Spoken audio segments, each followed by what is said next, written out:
नमस्कार। डॉक्टर बीना कौशिक, एसपीसी राजकीय महाविद्यालय अजमेर। आज का मेरा टॉपिक है पुनर्जागरण पार्ट 3। पुनर्जागरण के प्रथम 2 पार्टों में हमने पुनर्जागरण का अर्थ क्या है और पुनर्जागरण के क्या कारण रहे हैं इसके बारे में पढ़ा था। पुनर्जागरण के कारणों में हम देखें तो प्रमुख कारणों में हम देखें तो एक तो यूरोप में होने वाला धर्म युद्ध, मानववाद का विकास होना, बड़े बड़े नगरों का विकास होना, उसके बाद में हम देखें वैज्ञानिक उन्नति, भौगोलिक आविष्कार और भौगोलिक खोजों का होना, है ना, व्यापारिक क्रांति होना, ये अनेक कारण थे जिसके कारण यूरोप में पुनर्जागरण हुआ और तेज़ी से ये पूरे हम कहें विश्व में फैल गया। तो पुनर्जागरण के अन्य कौन से कारण हैं वो आज हम करेंगे और उसके साथ साथ कि पुनर्जागरण इटली में ही क्यों हुआ और इसके पीछे क्या कारण थे, ऐसी क्या परिस्थितियाँ थी कि यह पुनर्जागरण सबसे पहले इटली में हुआ। तो उससे पहले हम करेंगे पुनर्जागरण के अन्य कारण। अन्य कारणों में हम देखें तो पहला है पूंजीवाद का प्रादुर्भाव अर्थात उदय होना। व्यापारिक क्रांति के फलस्वरूप यूरोप के देशों में पूंजीवाद का उदय हुआ। पुनर्जागरण को विकसित करने में पूंजीवाद बहुत अधिक सहायक सिद्ध हुआ।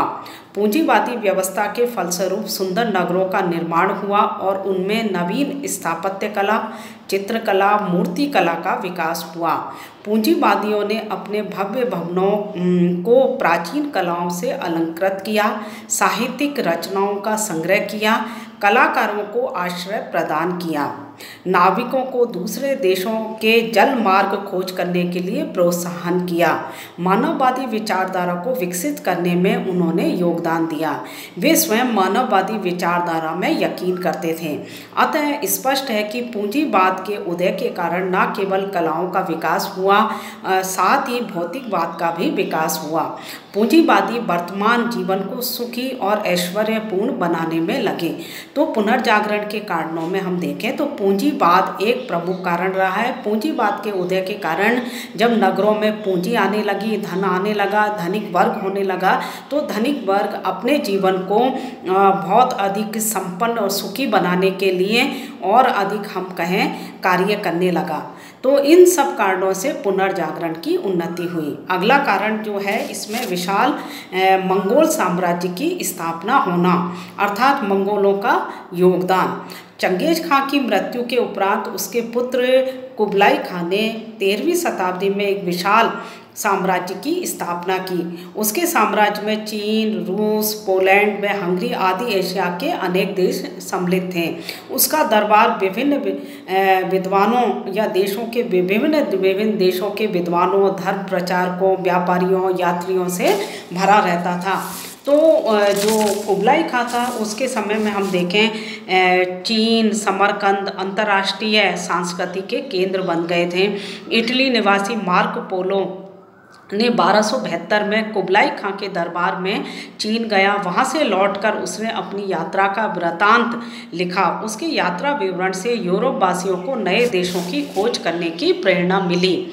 ऐसा मत है कि वास्को डी गामा व कोलंबस को भी नवीन देशों की खोज की प्रेरणा इसी यात्रा से मिली।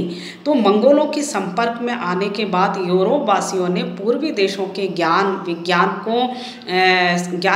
को सीखा और उन्होंने अरबों और मंगोलों से पूर्वी देशों के आविष्कारों जैसे छापाखाना, कुतुब और बारूद, कागज आदि की जानकारी प्राप्त की। इन सब ने पुनर्जागरण में महत्वपूर्ण भूमिका अदा की। तो मंगोल साम्राज्य का उदय और विकास और मंगोलों का योगदान भी पुनर्जागरण में एक प्रमुख कारण रहा है। अगला कारण है हम देखें शिक्षा का विकास। शिक्षा के विकास ने विभिन्न क्रांतियों, विभिन्न आंदोलनों में महत्वपूर्ण भूमिका अदा की है। व्यक्ति का शिक्षित होना, तार्किक होना और हर चीज़ के पीछे कारणों की तलाश करना, ये सब शिक्षा के कारण ही संभव होता है।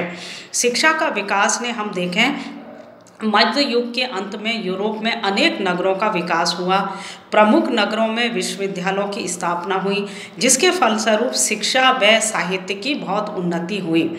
शिक्षा के विकास से मनुष्य की प्राचीन रूढ़ियों, अंधविश्वासों आदि में आस्था नहीं रही और उनमें स्वतंत्र चिंतन और तार्किक दृष्टिकोण का उदय हुआ।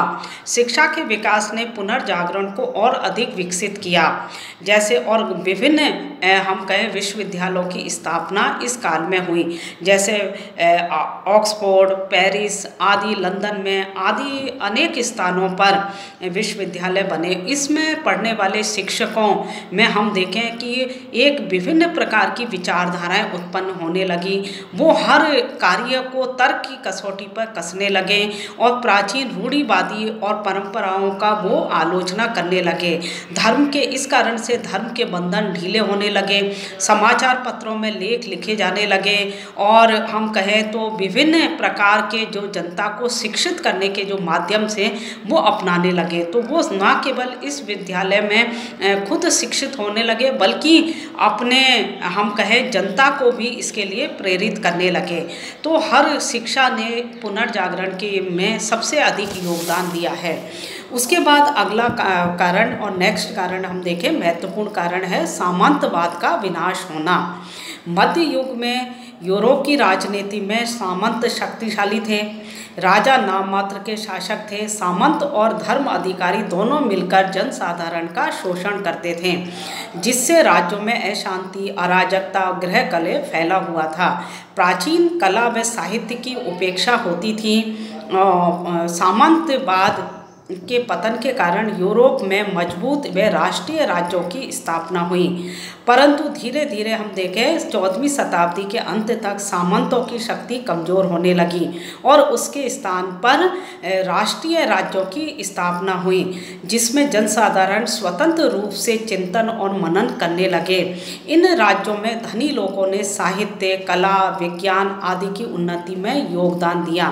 तो सामंतवाद जो था, जो कि हम कहें मध्यकाल तक जो चला आ रहा था, वो सामंतवाद पुरानी रूढ़ियों में जकड़े हुए थे। सामंती प्रथा के कारण जनता और सामंत लोग जो थे अपनी जनता को उसी के अकॉर्डिंग अपनी जनता को वो शिक्षित करते थे। या हम कहें कि सामंतवाद की जड़ें इतनी गहरी हो गई थी कि वो नए विचारों को पनपने नहीं दे रही थी। जब धीरे धीरे नए राष्ट्रीय राज्यों का उदय होने लगा, नए नए नगरों का उदय होने लगा और वहाँ पर नए पढ़े लिखे व्यक्ति जो वहाँ निवास करने लगे, नए विद्यालयों का उदय होना, शिक्षा का उदय होना, विज्ञान की उन्नति होना, इन सब कारणों से सामंतवाद जो है धीरे धीरे पतन होने लगा और ये नए विचारों का इससे आगमन होने लगा और जनता उन नए विचारों को सीखने लगी। तो इन सभी कारणों से हम देखें यूरोप में पुनर्जागरण पनपा या पुनर्जागरण फैला और ये फिर से जनता जागृत होने लगी। और अब ये पुनर्जागरण इटली में ही क्यों हुआ, इसके लिए हम अगला नेक्स्ट वीडियो में देखेंगे। धन्यवाद।